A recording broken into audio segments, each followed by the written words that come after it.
Scorpios Island, Greece, October 20th, 1968. A small Greek Orthodox chapel, no larger than a garden shed, sits on a hillside above the Ionian Sea. Inside, a woman in an ivory silk chiffon dress by Valentino stands before a priest with a long grey beard. She is 39 years old. 5 years earlier, the world watched her walk behind a horse-drawn caisson in a black veil, the most famous widow on earth. Now she is marrying a 62-year-old Greek shipping magnate, twice her size, a man the press calls, not always kindly, the Golden Greek. This is Jacqueline Bouvier Kennedy. The chapel holds barely 25 people, among them her children, Caroline, 11, and John Jr., 7, both flown in from New York with a private tutor rather than pulled from their American schools, which their mother had by then decided could no longer be trusted to keep photographers at bay. Maria Callas, the opera singer who had shared much of the previous decade with the groom, is conspicuously absent, having reportedly declined an invitation to witness a wedding the newspapers had already begun calling, with varying degrees of cruelty, the marriage of the century. The bride wears her hair, for the first time in years, without the trademark bouffant of her White House years, cropped shorter and darker.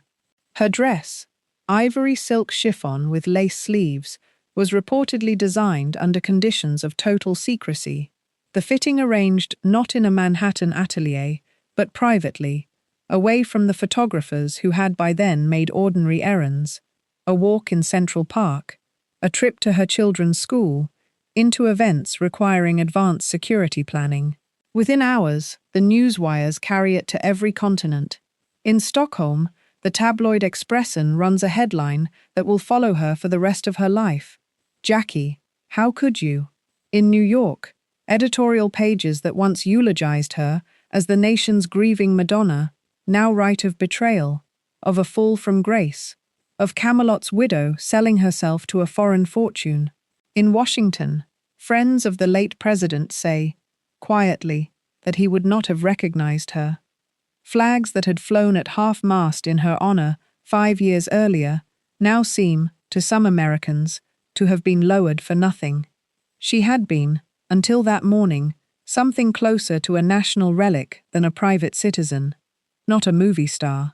not a politician's wife in the ordinary sense. She was the woman who had knelt in blood-soaked pink wool in the back of a Lincoln Continental in Dallas, who had insisted the funeral procession move at a walking pace so the world could see, who had lit an eternal flame at Arlington, and, in doing so, had all but authored the myth of Camelot herself. And now here she was, on a private island, marrying not a statesman, but a shipowner, reputed to be one of the richest men alive, a man with a fleet larger than the Greek navy, a man who did not attend Harvard, or serve in Congress, or believe particularly in restraint. The question asked in newsrooms from Paris to Tokyo was not really about a wedding at all. It was about wealth,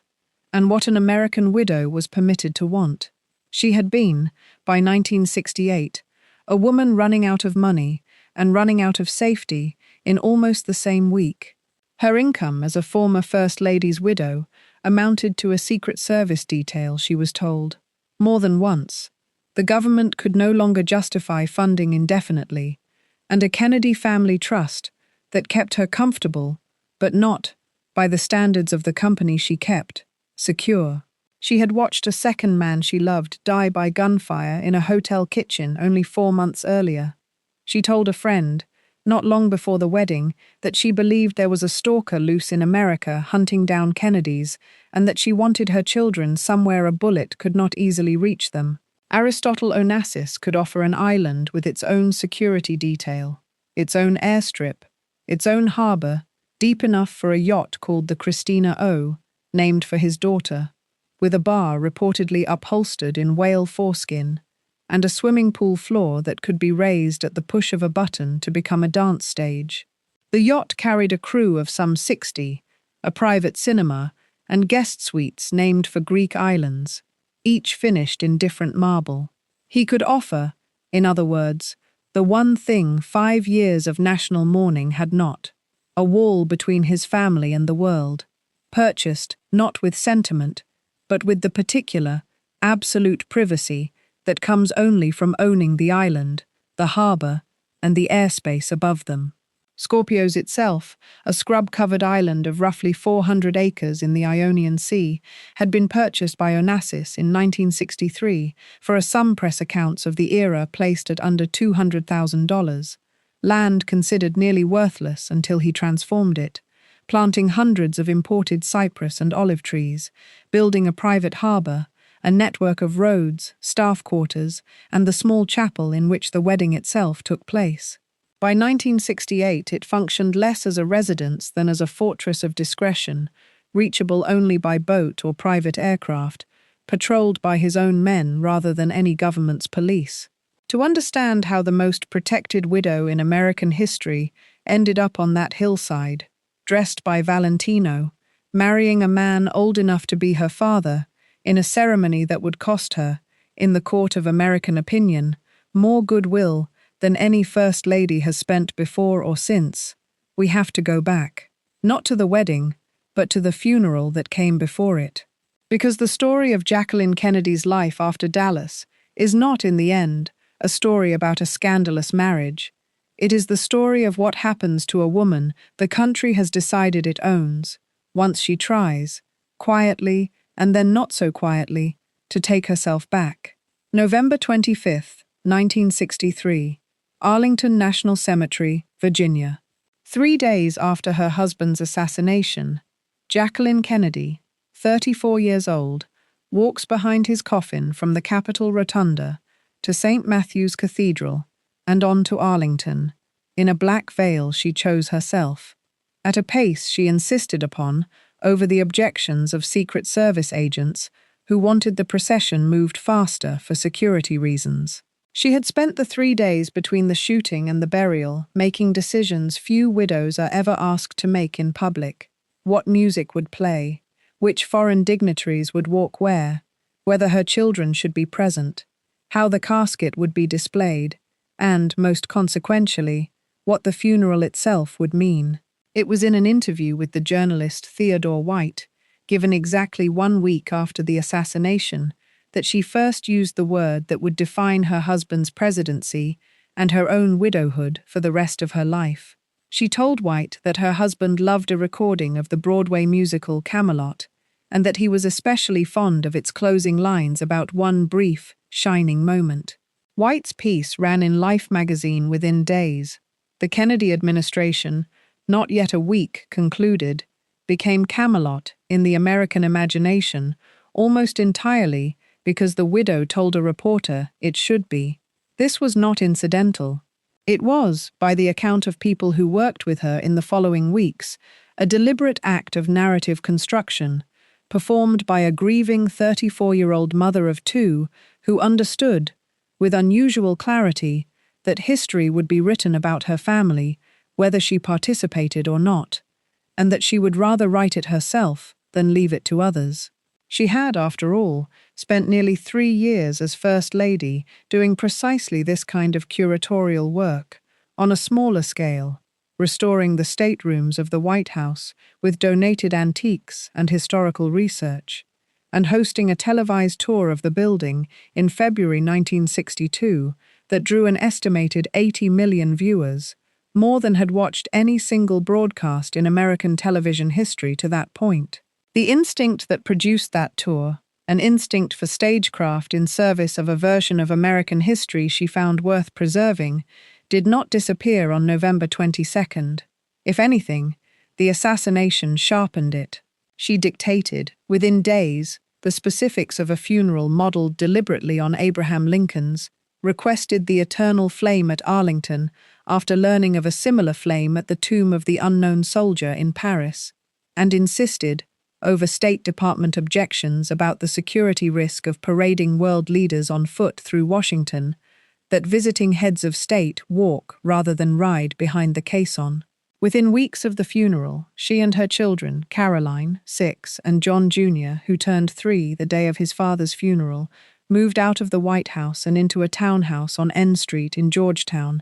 And then, after crowds of tourists and the curious gathered outside so persistently that she felt her children could not safely play in the yard, into an apartment at 1040 Fifth Avenue in New York, overlooking Central Park, where she would live for the rest of her life. Her financial position, contrary to the public's assumption that a Kennedy widow must be extraordinarily wealthy, was in fact precarious by the standards of the social world she was expected to inhabit. President Kennedy's estate, tied up in trusts designed by his father Joseph Kennedy decades earlier, provided her an income, but not the kind of liquid fortune that would let her live independent of the family's goodwill.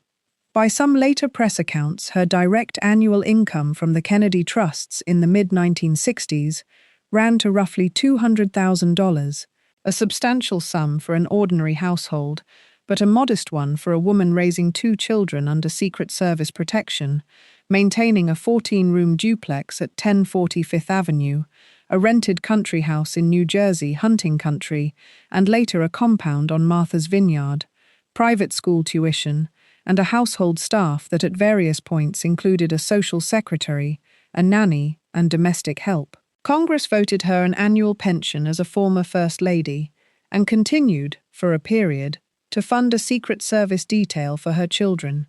But she told friends in the mid-1960s that she worried about maintaining her household on an income that, however comfortable by ordinary standards, felt thin, measured against the Kennedy and Auchincloss worlds she had married into and grown up around, respectively. The apartment itself, on the 15th floor overlooking the reservoir in Central Park, would remain her home for the rest of her life, its rooms eventually filled with the books, paintings, and mementos of 2 marriages and a public life that made it, according to visitors, feel less like the residence of the world's most famous widow than a scholar's private library. It was in this period, widowed and financially uncertain, that she grew close to her husband's younger brother, Robert F. Kennedy, then a senator from New York. Their relationship, by every account from people who knew them both, was not the tabloid romance later fiction sometimes made of it, but something more particular to the aftermath of trauma. He had been the one to fly to Dallas within hours of the shooting, the one who managed the practicalities of the funeral while she made its symbolic decisions, the one who visited her apartment regularly in the years after, sat with her for hours at a time without either of them speaking much, advised her on her finances and on the handling of her husband's presidential library, and became, in the words of several biographers, the man she leaned on most heavily as she tried to rebuild a life for herself and her children out of the wreckage of November 1963. He walked her down the aisle, in a sense the country never fully processed, at countless public appearances in those years, dedications, memorial services, the opening of the Kennedy gravesite improvements at Arlington in 1967, each one a fresh occasion for the press to note how alike, in bearing and grief, the widow and the brother-in-law had become. By the spring of 1968, Robert Kennedy had entered the Democratic presidential primary, running on a campaign that drew, consciously and otherwise, on the imagery and the wound of his brother's death. Jacqueline Kennedy, according to multiple accounts from friends of the family, was uneasy about the campaign from its earliest days, less because she doubted Robert's politics than because she feared, with what would prove to be terrible accuracy, that the same forces that had killed her husband might be drawn again to a Kennedy seeking the presidency. She reportedly told friends that spring that she thought Robert would be killed too, and that she could not understand why the family kept placing its men in front of crowds after Dallas. She campaigned for him only sparingly, and largely out of public view, wary of the exposure, even as she privately hoped, friends said, that he would win, and that the family's long ordeal might finally be redeemed by a return to the White House. June 5, 1968. The Ambassador Hotel, Los Angeles. Jacqueline Kennedy was in New York when the news reached her that Robert Kennedy, having just won the California Democratic primary, had been shot in the hotel's kitchen pantry by a gunman named Sirhan Sirhan. She flew to Los Angeles immediately. Robert Kennedy died the following day, June 6th, 25 hours after being shot, 5 years and 7 months after his brother's assassination in Dallas. For Jacqueline Kennedy, the second assassination was, by the accounts of those close to her, less a fresh grief than a confirmation of a fear she had been carrying since 1963.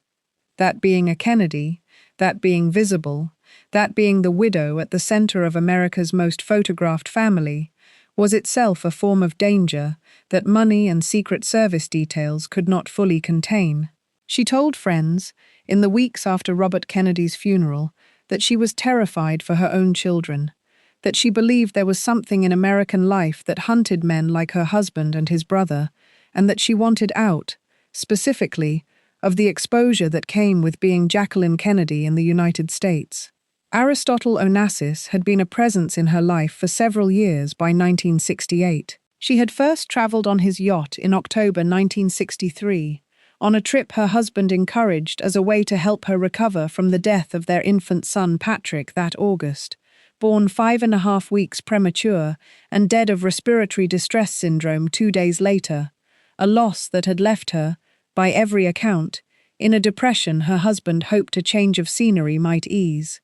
He was assassinated 6 weeks after she returned from that first cruise. Onassis, born in Smyrna, in present-day Turkey, in 1906, had fled the city as a teenager during the Greco-Turkish War and built, from a modest start importing tobacco, a shipping fortune that by some estimates made him one of the wealthiest men in the world by the 1960s, with a fleet reportedly exceeding 200 vessels flying flags of convenience from Panama and Liberia, a controlling stake in the airline Olympic Airways, which he had purchased from the Greek government in 1957 and rebuilt into the national carrier, and real estate scattered from Monte Carlo, where he for a time controlled the Société des Bains de Mer that ran the Principality's casino, to a townhouse in Manhattan and an apartment in Paris. He was, by 1968, estranged from his wife Athena Livanos, whom he had divorced in 1960, involved for years in a well-publicized and often stormy affair with the opera singer Maria Callas, and, crucially for Jacqueline Kennedy, entirely outside the reach of American political violence, American tabloids' usual financial leverage, and American expectations about how a Kennedy widow ought to behave. Cardinal Richard Cushing of Boston, who had presided over her wedding to John Kennedy in 1953 and over his funeral a decade later, spoke publicly in her defense that autumn, telling reporters, in substance, that a young widow who had already given the country everything it had asked of her owed it nothing further, and that she had every right to seek happiness and safety wherever she found them. It was a notable break from the assumption, widespread at the time, that the Catholic Church and Kennedy loyalists alike would treat her remarriage to a divorced man, one moreover of the Greek Orthodox, rather than Catholic faith, as a scandal requiring apology. Cushing's defense did not silence the criticism, but it complicated the caricature of a nation uniformly betrayed,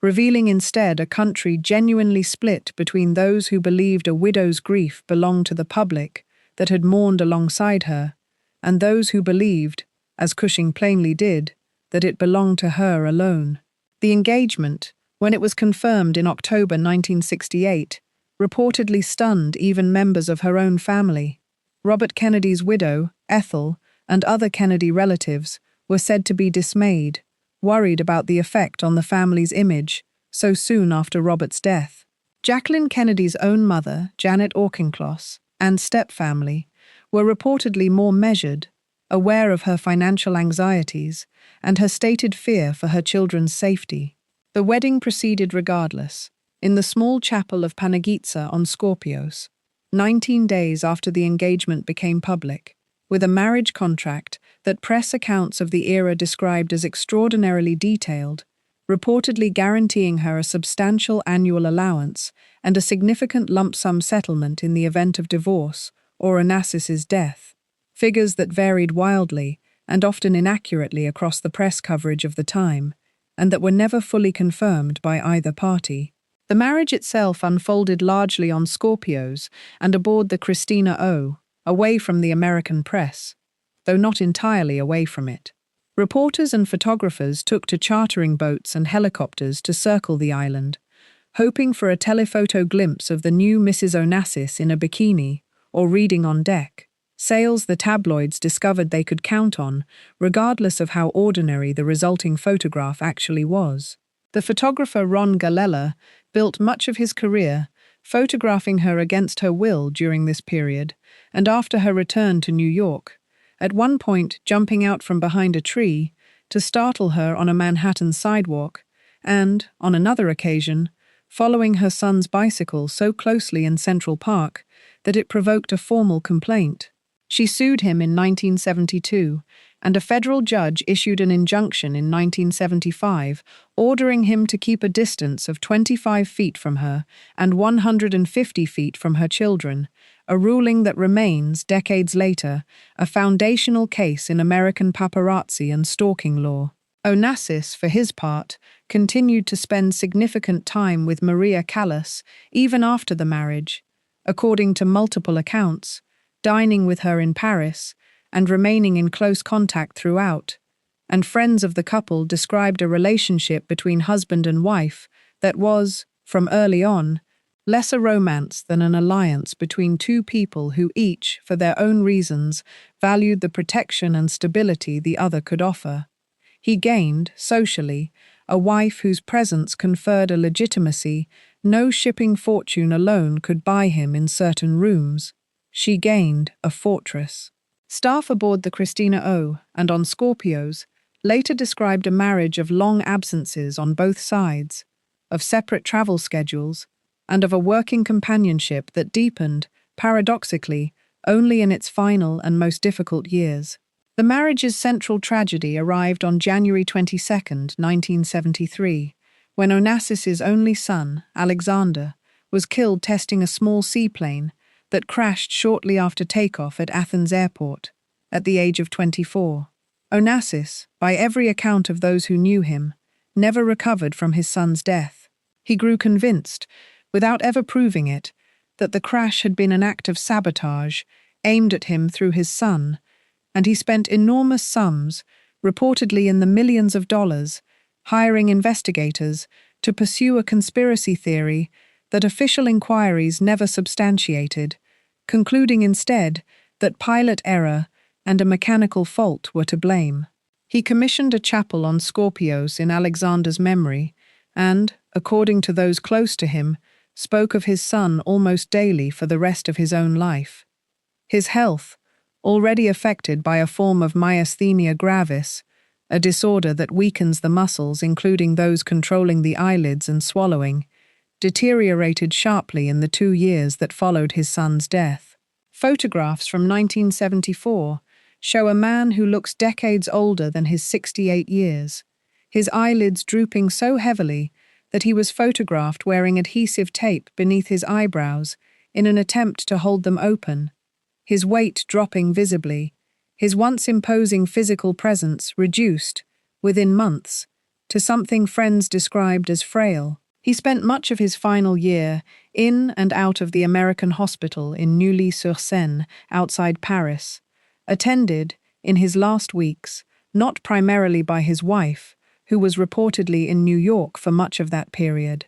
but by his daughter Christina, a fact the press seized on afterward as evidence of a marriage already effectively over in every sense but the legal one. Aristotle Onassis died on March 15, 1975, at the American Hospital in Paris, at the age of 69. Jacqueline Kennedy Onassis had been married to him for 6.5 years. What followed was not simply grief, but a legal contest that played out, again, largely in public. Under Greek inheritance law, which, unlike American law, reserves a mandatory minimum share of an estate for a surviving spouse, regardless of any prenuptial agreement, Jacqueline was entitled to a portion of the Onassis fortune considerably larger than the annual allowance her marriage contract had specified. Christina Onassis, who inherited the bulk of her father's shipping empire and had never fully reconciled herself to her father's second marriage,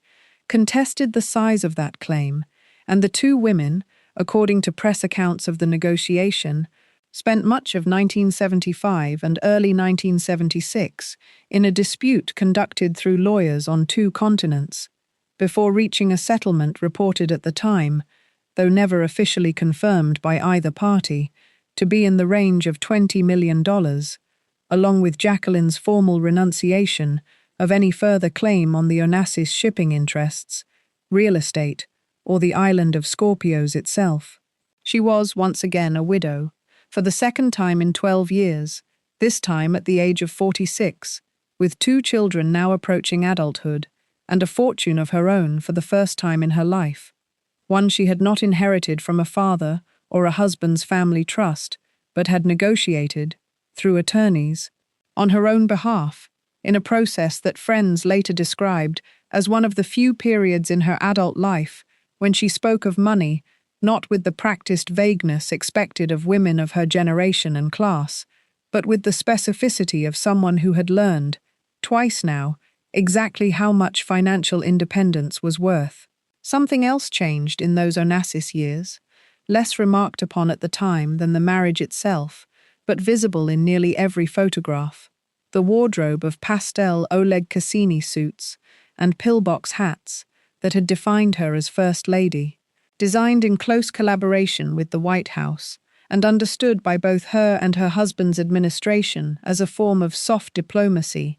gave way to a harder, more European style: dark sunglasses, headscarves, wide-legged trousers, the uniform less of a public figure than of a woman actively trying to disappear inside her own fame. Fashion historians have since pointed to this period as the moment Jacqueline Kennedy's image shifted from the curated openness of Camelot to the guarded anonymity that would define the rest of her life,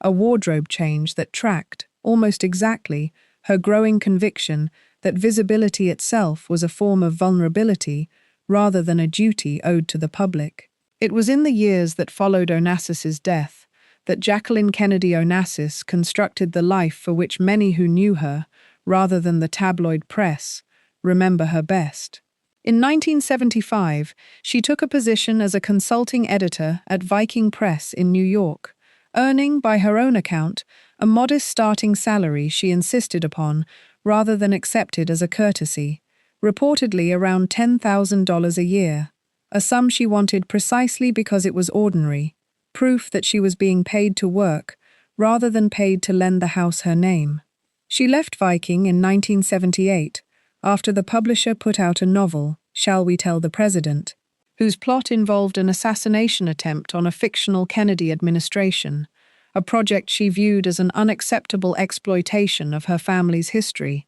and moved that same year to Doubleday, where she worked for nearly 2 decades as a book editor, first as an associate editor, and later a full editor, commuting to an office in Midtown Manhattan on public transportation, according to numerous colleagues, dressed unrecognizably in scarves, oversized sunglasses, and a trench coat, editing manuscripts on subjects ranging from ancient Egypt to ballet to the history of American fashion, and shepherding into print the memoirs of figures as varied as the singer Michael Jackson, the dancer Judith Jamison, and the diplomat and Egyptologist she worked with on projects reviving interest in the pharaohs. Colleagues at Doubleday described an editor who read manuscripts on weekends, wrote pages of handwritten notes in the margins, courted authors with a determination that surprised people who expected a figurehead, and was, by the 1980s,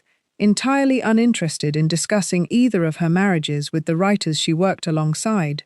deflecting such questions with a practiced, immediate change of subject. In New York, she also became one of the most consequential, if quietly so, historic preservation advocates of her era. In the mid-1970s, she joined the public campaign to save Grand Central Terminal from demolition after a developer proposed building a tower above the landmark, appearing before the New York City Board of Estimate in 1975, and later lending her presence to the legal case that went to the United States Supreme Court in Penn Central Transportation Co. v. New York City, decided in 1978, a case that established the constitutionality of landmark preservation laws nationwide, and is credited by preservationists with saving not only Grand Central, but the legal framework that has protected thousands of buildings since. She lent her name and her presence, deliberately and rarely, to a short list of causes she believed mattered,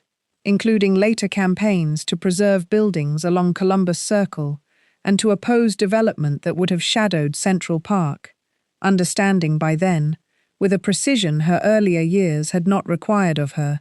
exactly how much her attention was worth to a cause, and how sparingly to spend it. From the late 1970s until her death, she shared her life with Maurice Tempelsman, a Belgian-born diamond merchant and financier who had known her since her White House years, though the two never married, in part, biographers have suggested, because Tempelsman remained formally married to his wife for much of that period,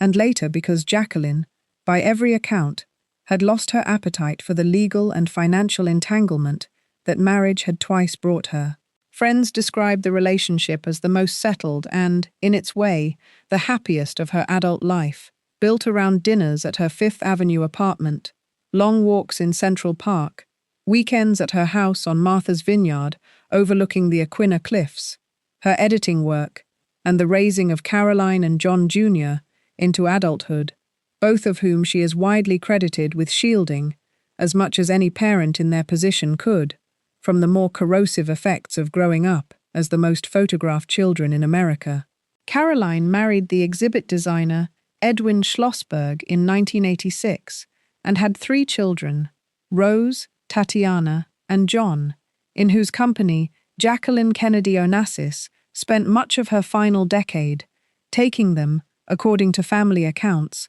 on the same kinds of unpretentious outings, museum visits, walks, quiet dinners, that she had once given her own children in the years right after Dallas, apparently determined that at least one generation of the family would grow up with a grandmother rather than a legend. In late 1993, she began treatment for what was initially described publicly as a swollen lymph node discovered after a fall from a horse. By January 1994, it was diagnosed as non-Hodgkin's lymphoma, a cancer of the lymphatic system, and she began chemotherapy at New York Hospital while continuing, for as long as she was physically able, to go into the Doubleday office and to walk in Central Park near her apartment, wrapped, by early spring, in scarves that colleagues understood for the first time were concealing hair loss rather than avoiding cameras. By mid-May, the cancer had spread to her brain and liver,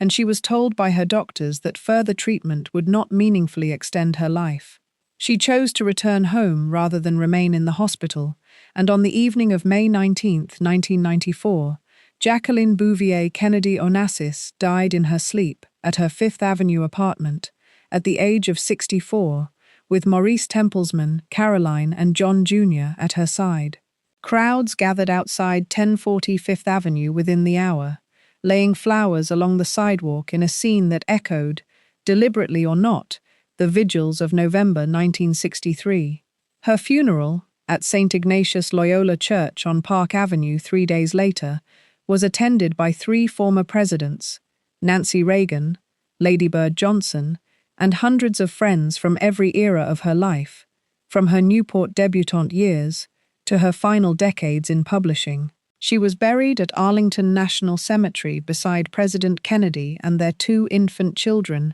in a private graveside service led, in its most memorable moment, by a eulogy from her son, John F. Kennedy Jr. told mourners that his mother had gone to sleep, finally, next to the man she had married when she was young, referring to the plot beside President Kennedy's grave and the eternal flame she herself had lit 31 years earlier, a flame that had by then burned continuously through a second marriage, a second widowhood, and nearly 2 decades of a private life she had built, in the end almost entirely on her own terms. And so we return, in the end, to that hillside chapel on Scorpios, to the headline that asked how she could, to the flags Americans believed had been lowered for nothing. What the anger of October 1968 could not see, and what history has had 3 decades to reconsider, is that the marriage the world called a betrayal was, for the woman living it, an act of self-preservation rather than self-indulgence. The only bridge she could find, after watching 2 men she loved shot to death within 5 years of each other, between a country that had claimed her as its permanent widow and a life she might still, improbably, build for herself and her children. She spent the fortune she gained from that marriage rebuilding exactly the kind of ordinary, working, private existence Camelot had never allowed her. A desk at a publishing house, a subway ride to work, an apartment where a granddaughter could visit unphotographed. There is a version of this story, the one the tabloids of 1968 told, and the one that has resurfaced, largely unrevised, in the decades since, in which Jacqueline Kennedy is a cautionary figure, the tragic widow who traded a nation's sympathy for a fortune, who moved from a hero's grave to a billionaire's yacht in the space of 5 years, whose second marriage is remembered, when it is remembered at all, chiefly for its size. That version flatters no one's complexity. It asks us to believe that a woman who had watched her husband shot beside her in an open car, who had knelt in his blood in front of a nation's cameras, who had then watched his brother die the same way less than 5 years later, owed the country a permanent, photogenic grief, indefinitely renewable, regardless of what it cost her own safety or her children's. It is worth asking what, precisely, critics believed she should have done instead. Remained in the Fifth Avenue apartment as a fixed monument to 1963, raising 2 children under the same Secret Service protection that had failed her husband, waiting, indefinitely, for a danger she had already twice watched arrive. The scandal, in the end, was never really the wedding. The scandal was the country's assumption that it had a claim on her grief in the first place, and its fury when a widow, having buried one husband in front of the entire nation, chose the next chapter of her life, for reasons that were, however extravagant their setting, entirely her own. She would live 26 more years after that morning on Scorpios, longer than her first marriage and her second marriage combined, and she would spend the great majority of them not on a yacht or an island, but at a desk in Midtown Manhattan, reading manuscripts, raising grandchildren, walking in a park she had fought to keep unshadowed by developers.